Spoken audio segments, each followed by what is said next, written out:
Project for today is going to be this Snapper Yard Cruiser zero turn. It's a 42-inch cut. It's kind of unique being that it has just the one joystick for driving. It works okay. It doesn't work the greatest on hills and stuff. It's not the best for traction. It is a fairly light machine, but they were pretty good back in the day. But I'd really rather have the one with two sticks. Is a lot nicer. But this one's been sitting for a while, so I can smell that there's a mouse nest under that cover, so we're gonna have to take that off and clean that out. This is kind of unique. It has a pull start. It's electric start also, but this is like a 15 horse Kohler, I think it is. Yeah, 15 horse. So I don't think you'd really want to be reefing on this. It does feel like it has pretty good compression, so. Well, I did have a battery tender on the battery, so hopefully that'll whip it over. Otherwise, we'll get the jumper pack out. But I'll get you set up and we'll get started tearing it apart. So the first thing we're going to do is pull this gas tank off. These were pretty easy. It just kind of popped up, but there should be a bolt in either side, but this one is missing the bolts.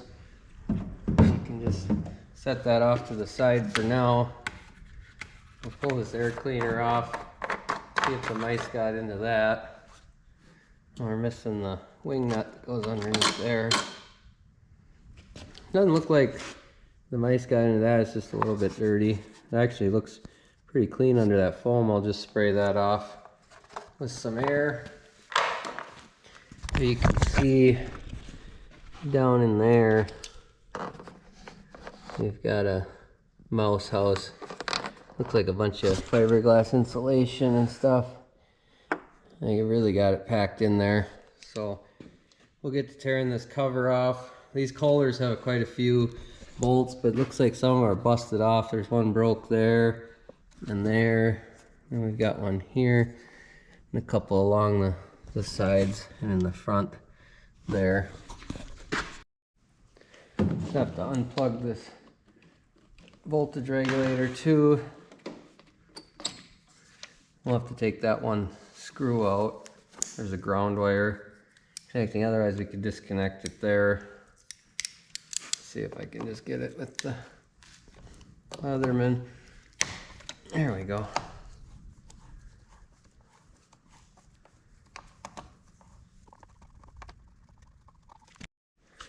Now we can start pulling these 8mm bolts out.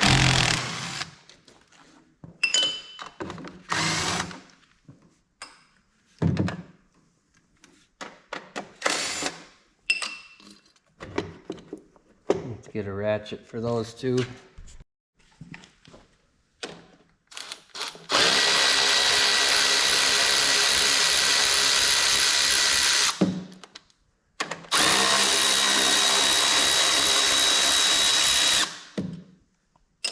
That one on the dipstick was a little longer than all the rest, but the rest look like the same bolts. Coil wire. Oh yeah, that thing is jam-packed.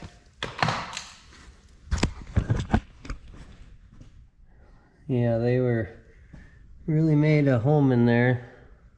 I don't see any live ones coming out or anything though, so I'll get the shop vac out and we'll start cleaning this junk out of here.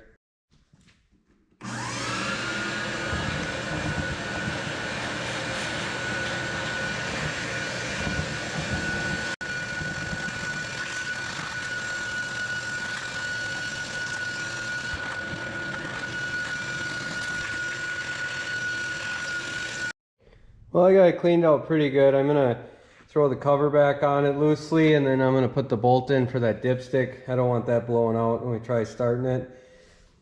But I'll throw the cover back on, and then if it does run, I'll run it outside and blow the rest of that out with air.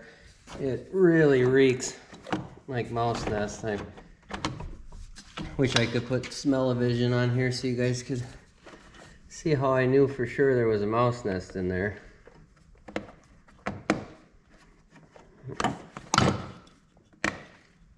Trying to get our spark plug wire boot back in there. I think we got it down on there. That was this long screw. I've started them up before with the dipstick nut bolted down, and they've popped up and sprayed oil everywhere, so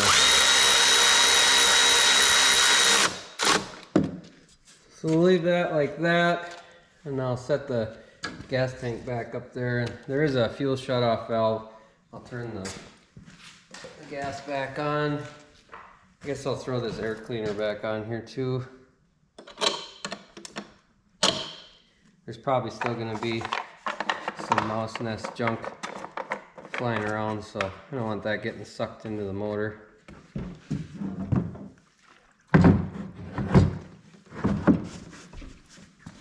Yeah, get that back on there, and I think we should be good to give it a try. Well, we'll see how good this battery charged up.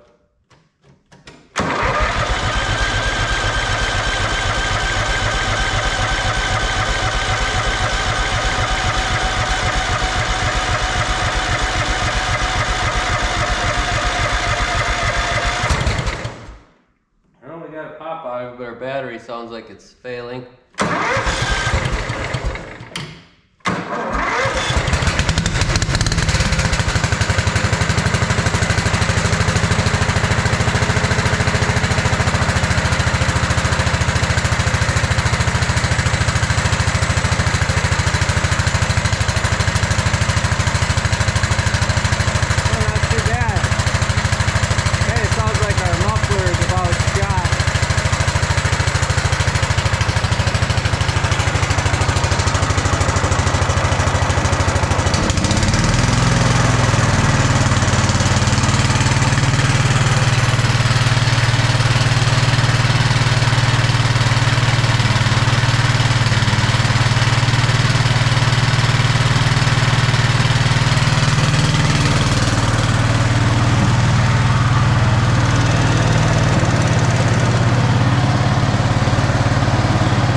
It seemed like it runs pretty good.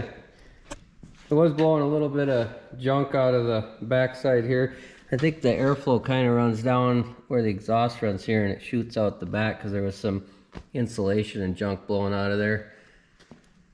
So I think, being that I just ran it, I'm gonna see about doing an oil change on it. I'm not sure where the drain is. Well, here's a drain here. We just put a hose on. It's one of those kind of quick change deals. So you just push in and turn it, and then it'll pop out and you can drain the oil. But it looks like the oil filter says 824 of 21, so it's been 4 years since it had an oil change, so we'll do that before we move on. So I don't know how well you can see down in here. There's not too much room for the camera, but they just come with these little hoses, which the customers never bring them with, so I keep some extra ones. But that's kind of the downfall of these, is the hoses get like hard as a rock. I just need to get some better hoses to use for these. And then there's a little notch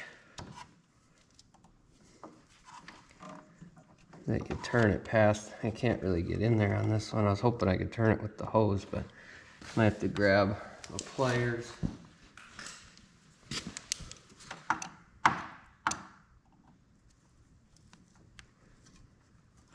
There we go. Then you just kind of, once it's in that notch, you can pull out on it, and the oil will start flowing out. They're kind of a slow drain is the only thing. That oil actually looks pretty clean yet. There's a piece of junk in my hose, looks like a bug or something. So let that drain, and I'll run and grab an oil filter for it. Looks like this one, These Kohlers you can run there's a shorter one or there's a little bit taller one. I usually like to run the taller one on them if there's room. This one looks like there is some height restriction there, but we might be able to fit a taller one in. So these filter housings do have a little plug under here where you can drain it so you don't really make a mess when you pull this filter off, but this one's so hard to get to, I'm just gonna jam some of these pig mats underneath here and hopefully we catch most of it.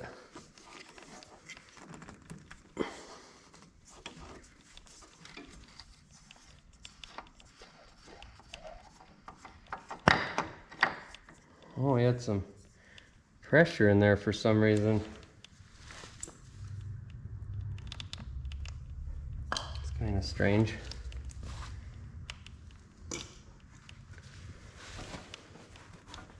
We're losing some of it. If you don't drain them, you don't quite get all the oil out of it, but if it's changed consistently, it doesn't really matter. Trying to get, there's some junk around here I want to get off of here before I put the new filter on.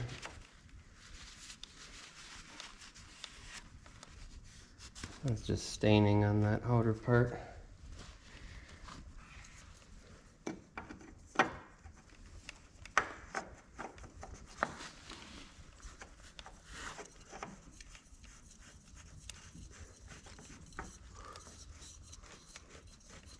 So I was able to fit the taller one in.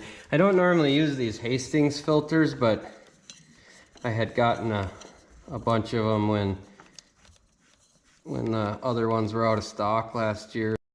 While we wait for that oil to drain, I'll see if I can replace that seat. I got one here off of a Toro that might be close to fitting, but this one's in pretty rough shape. It's got a 3-bolt pattern, which is kind of strange, but I'm going to see if we can just line up those two at least. So we'll pull them out of there and see what we're working with.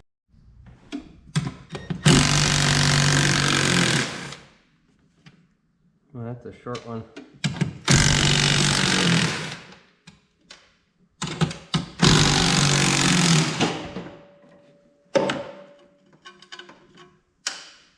Get that out of here and see. This one's not the greatest either, but it's better than what we had. So if we do that, we'll be awful far forward.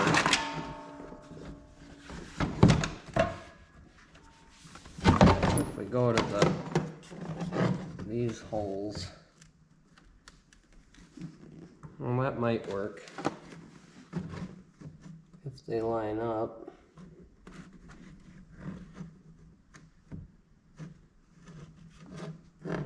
Looks like they're too narrow. So I'll see what else I got for seats. New seats are just so expensive, it's not even really worth putting a new one on these old mowers. So I'll see what else I got for used ones. So we're out back at my lawnmower boneyard here. We'll see. This one is an older mower, so thought maybe one of these would work. We're looking for 7 3/8 center to center. That's only about 6 1/2. This Cub Cadet over here, maybe it's not too great, but I could probably tape over that or something. Let's see what that one is. That one, that's 11 center to center, so that's way off. This one's real crappy.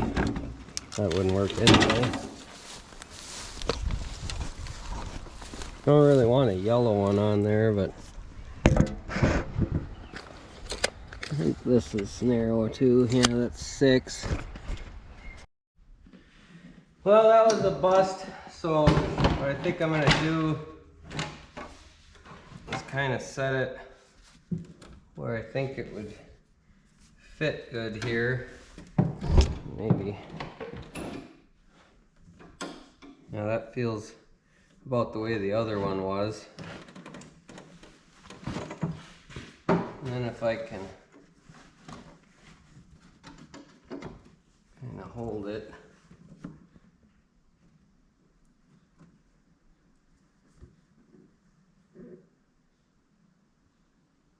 So be roughly where my fingers are. I should have grabbed a marker before I did this. And that left a mark. So somewhere in there.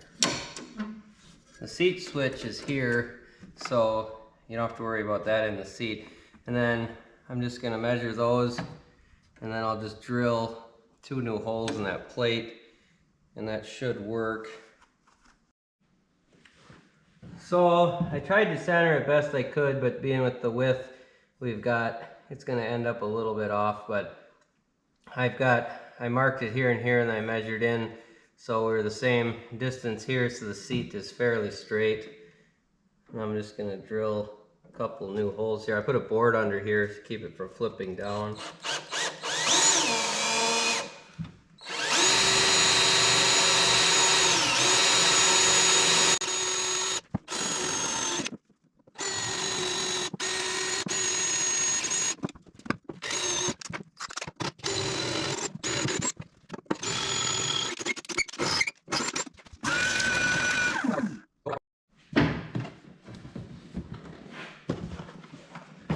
Well, I got the holes in it. We'll see how good I did on lining them up. Kind of hard to see what I'm doing here.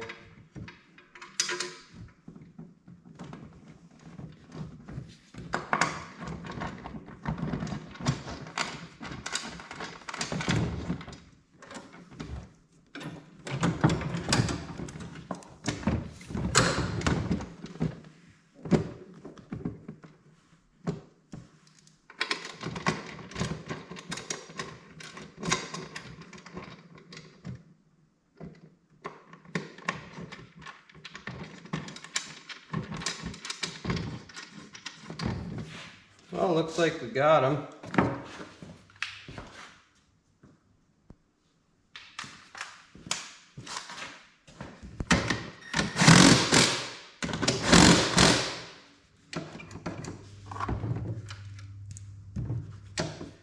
There, I think that's quite a bit better.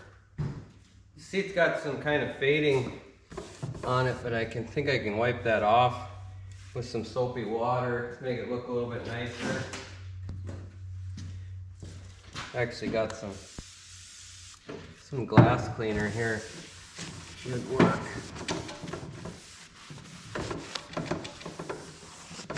Got the one little tear. That's way better than what was on there. I guess it's got one up here too.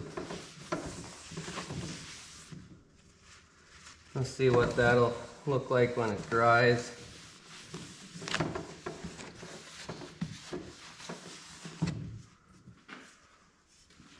I think that was quite the improvement. That other one would kind of pinch your butt with all them little breaks in it.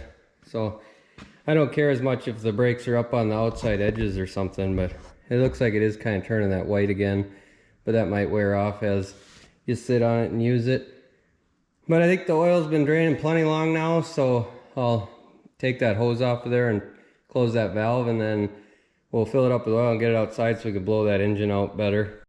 To close these valves, kind of just the opposite of what we did to open it. You just push in and then turn it to the right to seal it.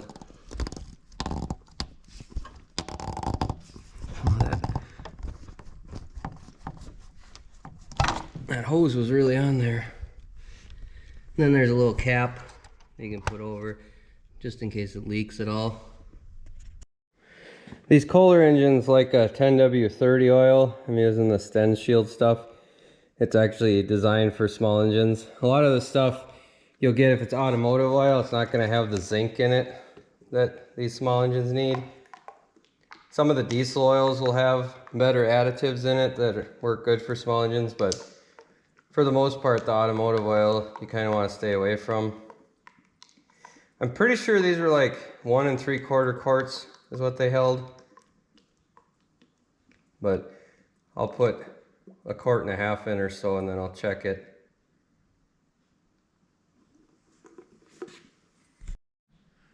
Well, we'll see if it'll fire up again. I'll run it outside and we can clean it up better.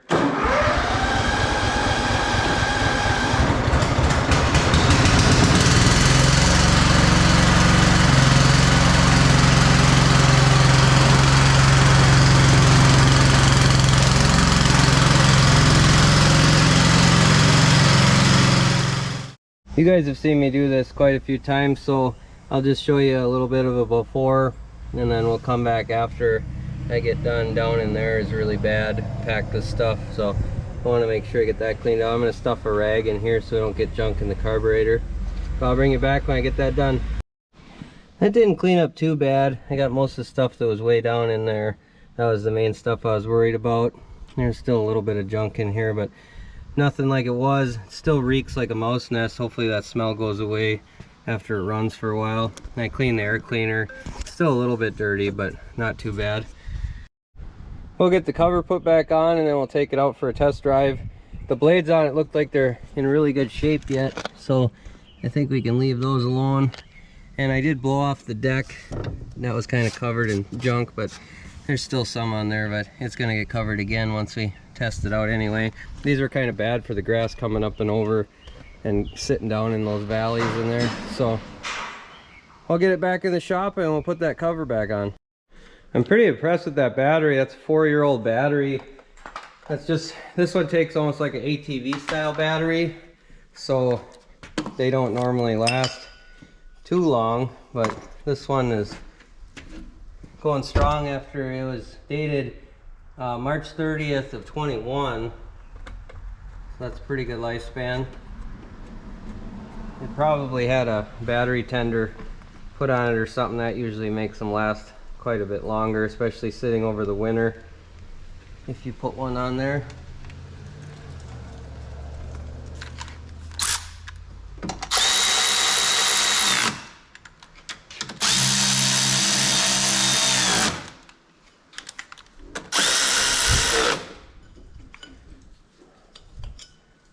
One more. That one was broke. That one was broke. Oh, it was up here.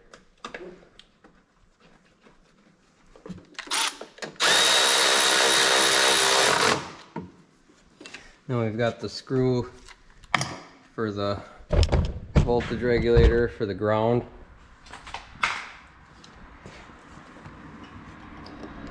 Plug that back in.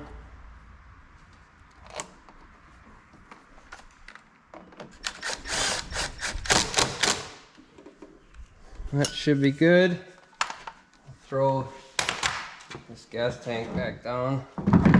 I can kind of see why you wouldn't want to bolt that tank down, because even just to check the air filter, you would have to unbolt the tank every time. It's kind of nice, it just comes off, and it does kind of sit down in there where it doesn't flop around or anything. So I would think you could just leave it that way.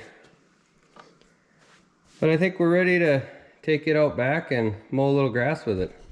Well, I've got to run it out back here. I got some pretty long grass to mow, so we'll put it through its paces out here and see how it does.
work good. It doesn't mow too bad. You can kind of see the deeper stuff. It did leave a little bit of stragglers around, but that's not too terrible. I think this one should be good to go. Doesn't seem to smoke or anything. Seemed like a pretty good runner.